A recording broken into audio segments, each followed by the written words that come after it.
Varsity Voices is back, Dan, and we're here with our quick hits episode, right, where we recap the week 2 games, and again some really good games this week, Dan. Yeah, Joe, it was another fun week. We had some really good games, some highly anticipated games, some games like you're going to have every week that were pretty lopsided, but all in all, another good week too. And now we get ready for conference play. Yeah, and our Friday Night Blitz episode went well. You know, we had some people checking in from the games. Some of our correspondents. We had, the NAS group checked in. We've got our correspondent Jenny from Deep Dish Football checked in from the St. Rita game. So, that was fun, and it was good to be able to report on some of the games and some of the live happenings as they go on. Yeah, it seemed a little bit smoother, for us, and as far as the video feeds and that, we still found room to complain, which right. Which is in our nature, but it was a lot of fun. There was a lot of good video out there, and it's exciting to be able to report on what's happening in the league.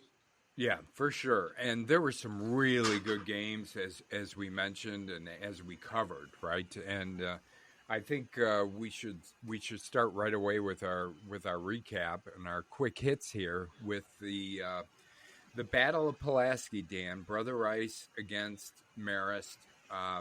So Marist wins this game 34-27. In overtime, right? So it came right down to the wire. Marist was led by defensive lineman Brad Fitzgibbon. He stopped Tyler Lofton twice from the 2-yard line in overtime as they were trying to score and tie the game. Quarterback Jake Ritter had a really good game, 14-29 for 181 yards. He also rushed for 89 yards, Dan. The wide receiver, Gavin Obrachta, with 105 receiving yards. On the other side, Brother Rice, Lofton had 2 rushing TDs in the game. Marist wide receiver Jimmy Maxson had 105 receiving yards. So all in all, it was a really good game.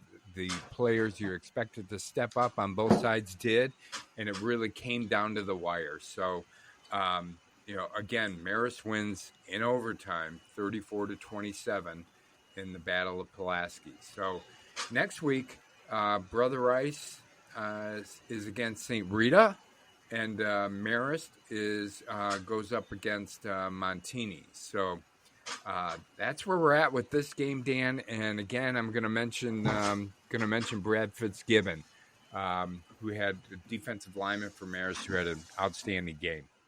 Yeah, Joe, and that brings us to the most anticipated point in the recap podcast, and that is, I'll wait for it. There he is.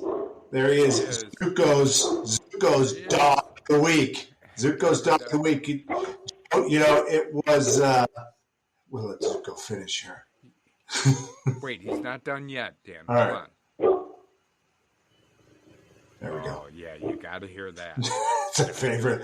It's our favorite part, the little growl. Yeah. Right, yeah. So just a quick recap. Zuko's my Rhodesian Ridgeback, and I've noticed for several years of having these dogs, they play with you, and it's just exactly how I would want defensive players to play: aggressive, fast, move side to side, cover the whole field. They're relentless, and they are very tough. You can really grind them into the ground, and they do not stop. They continue to keep playing hard. And so top defenders of your territory, right? For sure. They're the top defenders of your territory. Yeah, bred to keep lions at bay. So I thought that is the perfect representative of what we want in a Dog of the Week. So, Joe, this week, it was all about the defensive line, and we had a few finalists here. So I'm going to call them. Those were guys that are in the dog pound. So they are in there with the dog. Just more special mention than the actual dog. And we're going to start with defensive end John Fatsis. and he recovered a fumble in the end zone. He had an interception to go with 7 tackles. So John Fotsis was definitely a member of in the dog pound this week. Yeah. Awesome we also game have what's that? Awesome game by him. Yeah. We also had Montini's J.C. Hayes, finalist as well, with 9 tackles, 3 for a loss versus Hillcrest. So a few D linemen there who are in the dog pound. But this week's Zuko's Dog of the Week goes to the previously mentioned Brad Fitzgibbon. And Joe, it was the marquee game of the week on Marquee. So that was awesome. The Battle of Pulaski, and we mentioned his stats before. He had 9 tackles, 3 tackles for loss, a sack.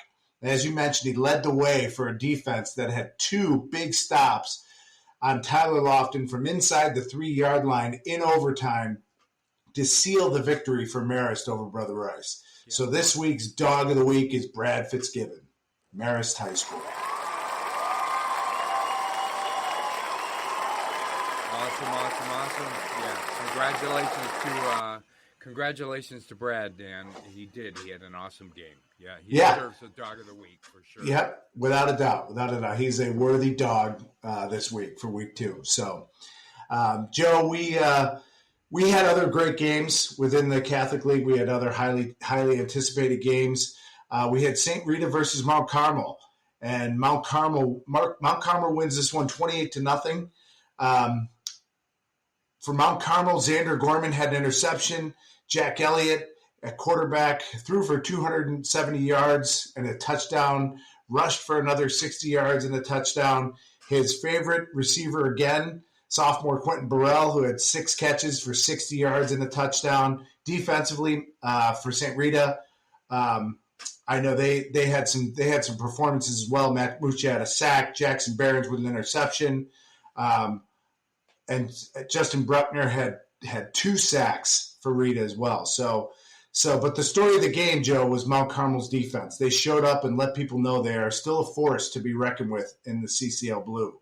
One of the bigger games of week 3, Mount Carmel will host Nazareth out of the Green Division, while St. Rita will travel, Joe, a whopping 4.8 miles to face Brother Rice in another Southside battle.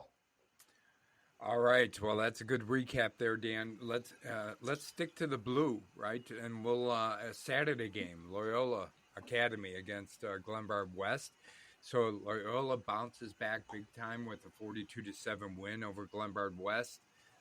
Ryan Fitzgerald stepped up with two touchdown passes in the first half.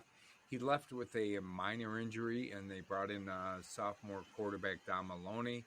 He came in, Dan, and threw 3 touchdown passes. So they didn't lose much, as far as production out of the quarterback position once Fitzgerald went down. By the way, they said minor injury. He should be fine. He should be coming back this week with no problem. Brendan Loftus, tight end for Loyola, had 2 touchdown catches. Don Maloney, the sophomore quarterback, threw another one to Drew McPherson. So next week, Loyola goes up against St. Francis, who's also 2-0, or who's 2-0. Loyola 1-1. So another big game in the CCL next week.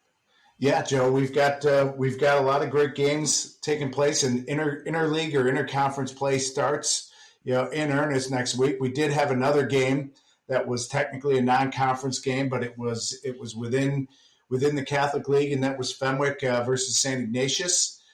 Fenwick comes away with a 34-24 victory. It was a back-and-forth game early on that Fenwick kind of took control of in the fourth quarter. They have a really hard-hitting defense, Joe, and they were able to stop the triple option in the fourth quarter from St. Ignatius. They had another great night of production from their 2 QB system with Frank Costi and Jamin Williams, both potent in the victory. Next week, Joe, Fenwick travels to Joliet Catholic on Friday, and St. Ignatius will host the Knights of Immaculate Conception out of the Green Division. All right. So sticking with the Green Division now, Dan, we've got the game Nazareth Academy versus Kenwood. Nazareth wins this game 42-15. They moved to 2-0 on the season, which is a big plus considering where they've started the last couple years. But Naz quarterback Logan Malachek had a outstanding game. He threw for 240 yards, 6 touchdowns. His day was over by mid Q3, so he did all that damage primarily in the first half. You've got the wide receiver James Penley for Nazareth with 118 receiving yards and a touchdown. Their other wide receiver Trenton Walker with 91 yards receiving, 3 touchdowns. Great start to the season for Naz. Their next game, which is a big one, maybe one of the big games in CCL next week. Next game For against sure. Mount Carmel, which not only in the CCL, but probably has to be one of the top games in the state for next week. Yeah, that's one. That's one people definitely will have their eye on. Two great teams going after one another. Joe, I'm going to move to the Orange Division, where Notre Dame traveled to Sterling, Illinois, to play Sterling High School. They come away with the victory, 17-0. So they get the shutout. They had a block punt recovered in the end zone. Excuse me, by Luke Olson. And the game was a defensive battle, but Notre Dame dominated the special teams to kind of lead their way to victory. And Notre Dame will host 2-0 St. Lawrence out of the white division next week, Friday in Niles. So another big game between two 2-0 teams. All right, and also in the Orange Division, we had Providence against Lincoln Way Central. Providence comes away with the win in this game, 23-14. This is a renewal of the rivalry for the two teams. Now known as, I know we talked about the Battle of Pulaski, but they're calling this rivalry the Super Bowl of Route 30, Dan. So Providence moves to 1-1 on the season. Defensive end, as you mentioned earlier, defensive end John Fotzis had a big game. Recovered a mishandled punt snap in the end zone for a Providence touchdown. He also had an interception to stop a Lincoln Way Central drive towards the end of the game, which kind of sealed the game there. Two TD passes by Providence quarterback Leo Slepsky. Next week, Providence, their first CCL matchup. Next week, another big game, Dan. Providence against Carmel Catholic. Oh, that is a good one, Joe. A good one out of the, let's see, what division would that be? That is the, are they both in the, no, they are not. So Providence is in the orange. I think we've got Carmel, which is in the white. White, yes. White, all right. White. Yeah. Yep, perfect. So, Joe, I'll take it to the purple division for St. Patrick versus Larkin. St. Pat's wins this 39-0. So, and we watched this game, and after a bit of a slow start, the Shamrocks cruised to victory in Elgin. Next week, Joe, St. Pat's is on the road again, traveling to Southside Division rival, Red Division member Leo, who has struggled a bit off to an 0-2 start. So their first interleague game will be down at Leo. All right, and Purple Division again. We've got DePaul Prep versus Marion Central Catholic, a team out in Woodstock, Illinois. So DePaul beats Marion Central Catholic 35-7. So DePaul's got a great start to the season here, 2-0 start. Interesting, this game was only 7-0 at the half, but DePaul Prep kind of turned it on in the second half, scored a lot of points. Juju Rodriguez, their quarterback, had an 88-yard touchdown pass to Brendan Peavy. Luke Flom, linebacker for DePaul, with an interception for a touchdown. Nicky Martinez, the DePaul running back, with a 70-yard TD run. That was on the first play of the second half, which got them started in the second half. So next week, DePaul sticks with the Marion Catholic or Marion Central Catholic, and they actually play Marion Catholic. So another good game in the CCL. The first one for DePaul against Marion Catholic next week. All right, Joan, rolling right along here. We're back in the white division.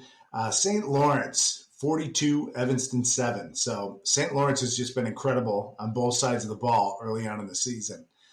Joe, they have outscored their opponents, Noble Academy and Evanston, by a combined score of 114-15. Their running game has been awesome early. Quarterback Chase Kwiatkowski ran for 137 yards. Harley Riz, another 104 on the ground. As I mentioned in the Notre Dame wrap, the Vikings will row their way to Niles to face 2-0 Notre Dame in their first crossover conference game. All right, awesome. And we've got Bennett Academy in the purple. All right, Bennett Academy played Moline this past weekend. Bennett gets off to a great start, 2-0 on the season with a win over Moline, 49-29. You know, it seems Bennett's offense is in high gear early in the season here with 35 points last week against Hillcrest. Now they put up another 49 against Moline. You know, Bennett's now 6-0, I think, against Moline at this point. Marty Rogowski with 3 touchdowns, one on defense. One was a fumble return for a touchdown. The other 2 are rushing touchdowns. We've also got Bennett wide receiver Luke Doyle with 2 receiving touchdowns.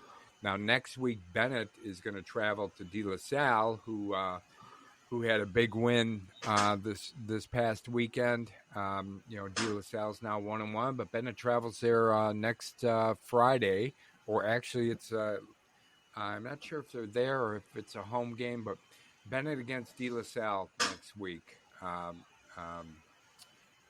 So Bennett 2-0, De La Salle 1-1. Yeah. All right, Joe. Sticking with the white division, so. Carmel, we're talking about I think I'm talking about my first loss outside of the conference here. So Carmel loses to Lake Forest at home, 24-14. So Shocker. Lake Forest, yeah, kind of for us anyway. You know, I think we both picked Carmel, but Lake Forest really opened this game up in the third quarter. You know, they kind of dominated that quarter. They scored 3 times to make it 24-7. Carmel tried to make it close with a late TD pass from Trey Taylor to Eli Jackson. But it just wasn't enough. As you know, Lake Forest really played with an edge on defense, was able to keep the Carmel offense at bay. So tough week for Carmel. So they are 1-1. They will be traveling to Providence for a matchup of 2 1-1 teams in a crossover battle between a white and an orange division team. Joe. All right. So in the red division, we've got Marmion against the Noble Academy. So Marmion wins this 56-0 to go 2-0 on the season. So really nice start for Marmion this year. They scored 34 points in the first quarter. Damn. And then they essentially coasted from there. You know, Michael Roche on defense had another big game. He had a 45-yard interception, pick 6. So he's continuing with his strong play to start the season. Next week, Marmion, I believe, travels to St. Viator, who's also started the season 2-0. So, you know, all these games in the CCL, within the CCL, are kind of starting next week. So this will be another big one between 2-0 teams. All right, Joe. I have to talk about another loss here. So outside of the conference, Marian Catholic loses to Homewood Flossmoor, 35-0. So Homewood Flossmoor continues to be one of the good early season stories in the IHSA, as they just dominated the line of scrimmage against Marian Catholic. There was not much that Marian Catholic could do, and when you compare this to last year's, it was a loss for Marian Catholic, but the score was 54-47. So a lot different story this year. I think Homewood Flossmoor is pretty loaded and have some big good players up front. So we'll have to see how the Spartans bounce back as they host Purple Division DePaul Prep, who has victories, as we mentioned, over Deerfield and Marion Central Catholic. All right, and next game we have was De La Salle versus Foreman. De La Salle, after losing in week 1, they come away with a big win in week 2 here, 64-0. over Foreman. Um, Everything seemed to be clicking for De La Salle in this game. I think they had essentially put this game away by the third quarter here, so they kind of coasted. And like I said, they're 1-1 now. So next week, big game next week versus Bennett. Bennett, who started out 2-0, and De La Salle now 1-1. So this will be a big CCL game between the red division and the purple division. All right, Joe, and real quickly, St. Viator. St. Viator won 41-6 over Hyde Park. St. Viator is another team, Joe, that just 2 lopsided victories to open the season. Their combined scores so far are 103-6. So we will see how that translates to interdivision play as they now I have them going to Marmion. Maybe we ought to double check where they're at, but Marmion 2-0, so that'll be that should be one to watch. It'd be interesting to see how those 2-0 teams fare against one another. Yeah, it will be, and so the next game here was Leo against Amundsen, and Leo loses again to Amundsen 13-12. So Leo has had a tough start to the season. They're going 0-2. I think they might be the only team in the CCL that doesn't have a win at this point. I don't know. You can check me on that, Dan, if you want to. But I think, unfortunately for Leo, the season hasn't started out very well. 0-2, lose to Amundsen 13-12. It doesn't get any easier for them. They start their CCL schedule. So next week they're going up against St. Patrick. All right, Joe. And just real quick, St. Viator will be at Marmion next week. St. Viator's at Marmion. So, Joe, my last game to recap is going to test my credibility as a commentator and the prognosticist's interpretation or my interpretation of what he means for predictions. I picked Lift for Life Academy out of St. Louis over St. Francis, but St. Francis just crushes Lift for Life 42-0. St. Francis steps up its competition this week as they will travel to Wilmette to take on Loyola in what will, I believe, be the first game under the lights at Horster Field and at Loyola. So that should be an outstanding atmosphere, Joe, and that'll be great for those kids and great opponent. It should be a really good game between St. Francis and Loyola. Yep. Okay.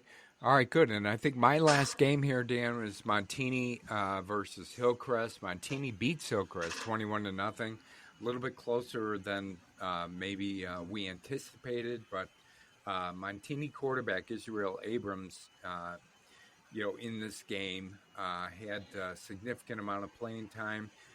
He had a TD pass to wide receiver Isaiah Mason. Running back Josiah James with a 3-yard touchdown run as well. Defensive back Vince Arian, interception for a 60-yard touchdown. Again, you mentioned him earlier, but defensive lineman J.C. Hayes with another outstanding performance. 9 tackles, 3 tackles for loss. Hillcrest took them right to the fourth quarter with Montini only leading 7-0 going into the fourth quarter, but then was able to put 2 touchdowns on the board and, ends up winning this game 21-0. So Montini's next opponent, and again, a great game within the CCL. So Montini plays Marist next week. Marist coming off that big win against Brother Rice this past week. So, Dan, we've got some really good games coming up this Friday, and I'm not sure if there's any on Saturday or not, but I'm looking forward to this coming Friday's games and also our Friday Night Blitz episode where we're covering them all. Yeah, it should be fun, Joan. And we didn't mention IC, so their game was a forfeit, so they got the victory versus the Chicago Military Academy. Unfortunately, that was a forfeit, but they will travel to St. Ignatius So that also going to be another great game. I'm sure is going to be chomping at the bit to get on the field again. So another big game within the Catholic League, and it'll be great to cover these, Joe. It'll be nice. It'll be a little easier for us. There won't be so many games. Yeah, but they all take a step up. Once you get into conference, it. And I've talked a little bit before about familiarity and how important that is. And so while you see some of these that might be blowouts, these teams, these out of conference teams, some of them have never played a Catholic League school before, but all these schools now know what to expect. So I expect a lot of hard hitting football games with some great action and some tight scores as we cover it. Yeah, so that's it for our quick hits episode here, where we do a quick recap of all the games and scores around the Chicago Catholic League. Dan, I think to close this out, or go ahead. All right, so I just have one correction. So as we're going along, I think I may have said that Matt Mucha and Jackson Barons were with St. Rita. I got ahead of myself there. Those are both Mount Carmel players. Matt Mucha with a sack and Jackson Barons with an interception. So just wanted to make sure. I'm sure there are other errors, but that was one I heard as it came out of my mouth. I'm like, nope, that's not right. So wanted to make sure that I got that correct before we close this out. Yeah, before we close this out though, Dan, I think you've got to mention one more time who our dog of the week is. Yeah, Zuko's dog of the week, Brad Fitzgibbon, Marist. 9 tackles, 3 tackles for loss, a sack, and just a leader on that defense that was able to stop Brother Rice inside the 3-yard line 2 times in a row to seal the victory for Marist. So congratulations to Brad Fitzgibbon for being named the Varsity Voices, Zuko's dog of the week. All right. Yeah, love it. Okay.